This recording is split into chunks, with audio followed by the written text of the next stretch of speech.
আসসালামু আলাইকুম dear students. আমরা আজকে কিছু ফরেন ওয়ার্ডস নিয়ে আলোচনা করব যেগুলো আমাদের দৈনন্দিন জীবনে রিডিং এ অনেক বেশি এসে থাকে, এছাড়াও কম্পিটিটিভ এক্সামে অনেক বেশি এসে থাকে।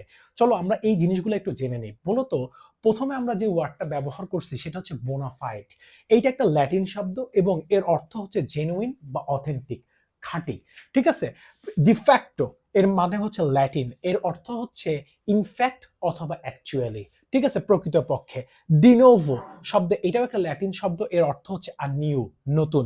ঠিক আছে, অনেক সময় আমরা দেখতে পাই যে ইংরেজিতে অনেক কিছু বলে আসতেছে, বলে এরকম ই ডট জি ব্যবহার করে থাকে। ই ডট জি এর মানে হচ্ছে এক্সাম্পলি গ্যাসিয়া।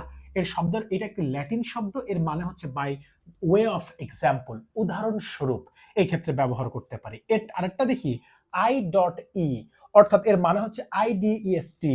এর মানে হচ্ছে, এটা হচ্ছে ল্যাটিন শব্দ, এটার মানে হচ্ছে দ্যাট ইজ টু সে, এই জন্য বলা হয়।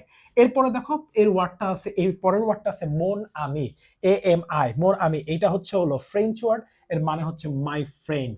আচ্ছা, মন চিয়ার, এটা একটা ফ্রেঞ্চ শব্দ, এর অর্থ হচ্ছে মাই ডিয়ার। নসিটিজম, নসিটিজম একটা হচ্ছে ল্যাটিন শব্দ, যার মানে হচ্ছে নো দাই সেলফ, অর্থাৎ সক্রেটিসের যে বিখ্যাত কথাটা আছে, সেই কথাটা নো দাই সেলফ, নিজেকে জানো। এর পরেরটা আছে এন ডট বি, অর্থাৎ নোটা বেনি। এটাও একটা ল্যাটিন শব্দ, এর মানে হচ্ছে মার্ক ওয়েল।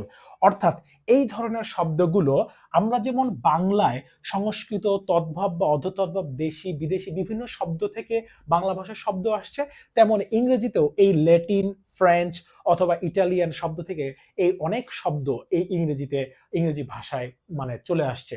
সো এইগুলার একটু জেনে নিবে, ইন ফিউচারে কোনো না কোনো ভর্তি পরীক্ষা বা কোনো না কোনো জায়গায় অবশ্যই কাজে দিবে। সো দেখা হচ্ছে নতুন কোনো ভিডিও নিয়ে। ততক্ষণ ভালো থাকো, সুস্থ থাকো। আসসালামু আলাইকুম।